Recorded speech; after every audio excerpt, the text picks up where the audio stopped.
ഒരു കഥ ഇങ്ങനെ: ഒരു പ്രഭാതത്തിൽ മരണം ഒരു നഗരത്തോട് നടന്നടക്കുകയായിരുന്നു. മരണത്തെ കണ്ട ഒരു മനുഷ്യൻ മരണത്തോട് ചോദിച്ചു, "നീ എന്ത് ചെയ്യുവാൻ പോകുകയാണ്?" "ഞാൻ 100 മനുഷ്യരുടെ ജീവൻ എടുക്കുവാൻ പോകുകയാണെന്ന് മരണം പറഞ്ഞു." "അത് ഭയാനകമായിരിക്കുമല്ലോ" എന്ന് മനുഷ്യൻ പറഞ്ഞപ്പോൾ, "അത് അങ്ങനെ തന്നെയാണ്, അതാണ് ഞാൻ ചെയ്യുന്നതെന്ന് മരണം പറഞ്ഞു." ആ മനുഷ്യൻ പെട്ടെന്ന് തന്നെ കണ്ടവരോടൊക്കെ മരണത്തിന്റെ ഈ പ്ലാനിനെ പറ്റി മുന്നറിയിപ്പ് നൽകുകയുണ്ടായി. വൈകുന്നേരമായപ്പോൾ ആ മനുഷ്യൻ വീണ്ടും മരണത്തെ കാണുകയുണ്ടായി. അയാൾ മരണത്തോട് വളരെ ശുഭിതനായി ചോദിച്ചു, "You told me you are going to take 100 people. Why did 1000 die?" "നീ എന്നോട് പറഞ്ഞു നീ 100 പേരെ എടുക്കുവാൻ പോകുന്നു എന്ന്.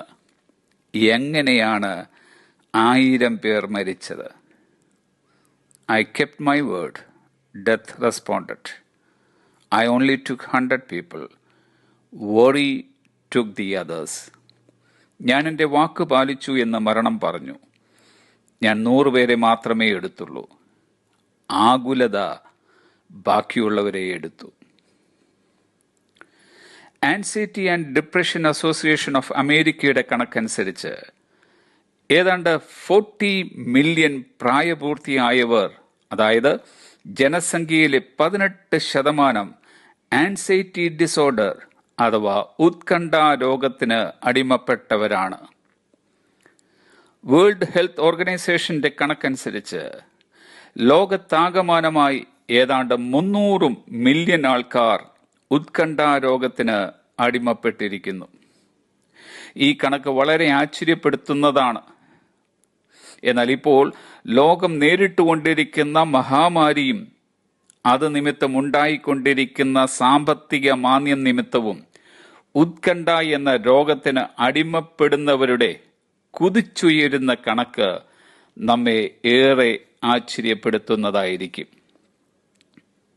Institute of mental health and neuro സയൻസിന്റെ 2017 കണക്കനുസരിച്ച് കേരളത്തിലെ ജനസംഖ്യയിൽ 11.36% ആൾക്കാർ ആൻസൈറ്റി ഡിസോർഡറിന് അടിമപ്പെട്ടിരിക്കുന്നു. ഇത് കേരളീയരായ നമ്മെ സംബന്ധിച്ചിടത്തോളം ഞെട്ടിപ്പിക്കുന്ന ഒരു കണക്കാണ്. ഈ കണക്കിൽ ക്രിസ്തുവിനെ യഥാർത്ഥമായി കണ്ടുമുട്ടിയ ക്രിസ്ത്യാനികളും ഉൾപ്പെടുന്നു എങ്കിൽ അത് നിശ്ചയമായും ഒരു ദുഃഖവാർത്ത തന്നെയായിരിക്കും.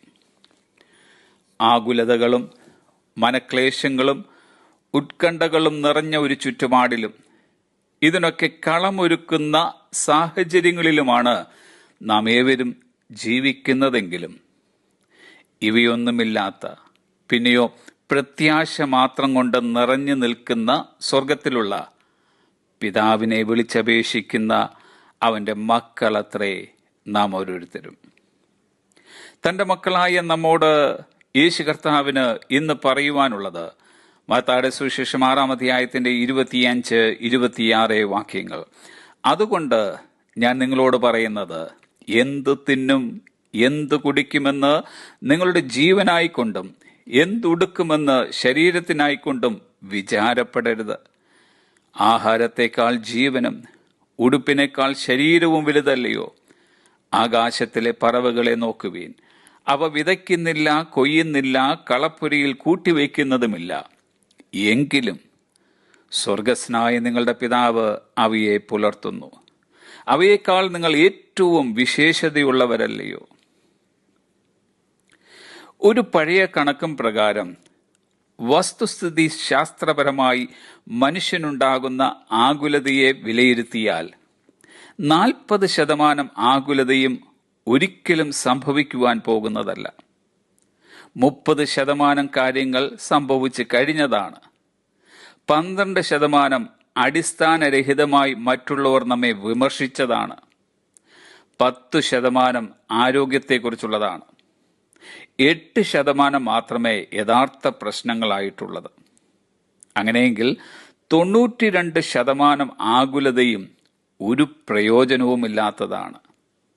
പിന്നെയുള്ള 8% ആകുലത സാഹചര്യങ്ങളെ മാറ്റുന്നതിന് ഉതകുന്നതുമല്ല.